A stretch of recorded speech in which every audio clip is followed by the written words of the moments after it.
The clemency hearing for an Oklahoma death row inmate has been delayed.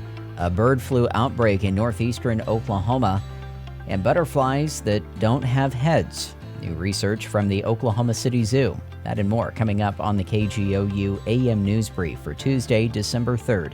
I'm Nick Daniels. A clemency hearing for the next Oklahoman scheduled for execution is delayed. Sierra Pfeiffer reports 2 board member resignations forced the Pardon and Parole Board to push back its meeting. Before someone can be executed in Oklahoma, the Pardon and Parole Board has to hear their case and pass it to the governor's desk. Kevin Ray Underwood, whose time in front of the parole board was scheduled for December 4th, will now wait an additional 5 days before being considered. The board has lost 2 of its 5 voting members in the last month. One stepped down at the end of November's scheduled meetings because of a pending move.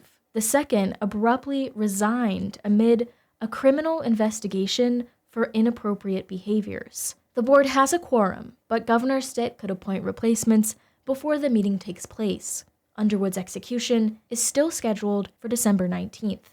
I'm Sierra Pfeiffer. A commercial chicken flock has been culled after testing positive for the highly pathogenic avian influenza virus. Anna Pope reports officials have set up a control zone in northeastern Oklahoma. The bird flu is fatal for poultry and was found in a commercial flock in Adair County last week. About 64,000 broiler breeder chickens were euthanized to contain the virus. Lee Benson, a spokesperson for the Oklahoma Department of Agriculture, Food, and Forestry, says the department has been preparing for a situation because the illness has been in the U.S. for the past couple of years. This confirmed positive happens. Our avian influenza response plan was activated, and right now we're working with USDA and poultry producers and livestock producers to control and mitigate the spread of the disease here in Oklahoma. He says there will be extra monitoring and restricted movement of commercial birds in and out of the control zone in Adair County and the southern parts of Delaware County.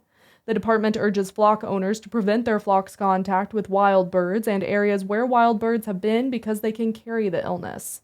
I'm Anna Pope.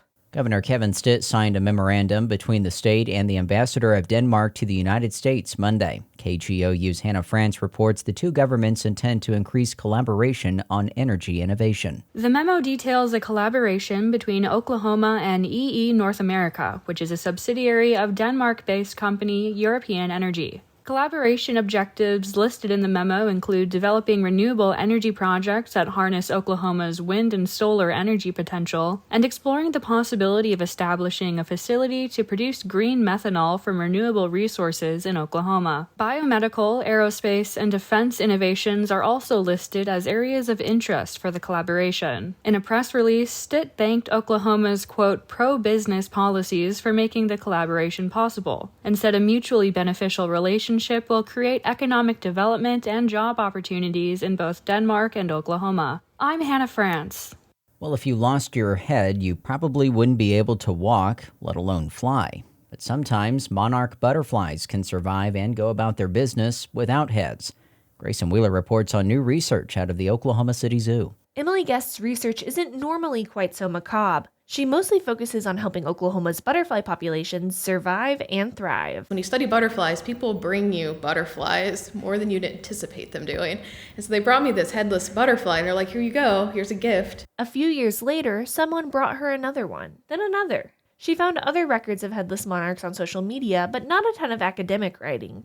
Online, people called it the Marie Antoinette phenomenon after another monarch who lost her head. Some headless butterflies Guest found on social media had lost their heads in accidents, but at least one emerged from the chrysalis headless. Guest published her observations in American Entomologist, but she plans to leave the follow-up questions about headless monarchs to other researchers. She hopes the Marie Antoinette phenomenon inspires people to focus on butterfly conservation. In Oklahoma City, I'm Grayson Wheeler. Read more news headlines at our website, kgou.org.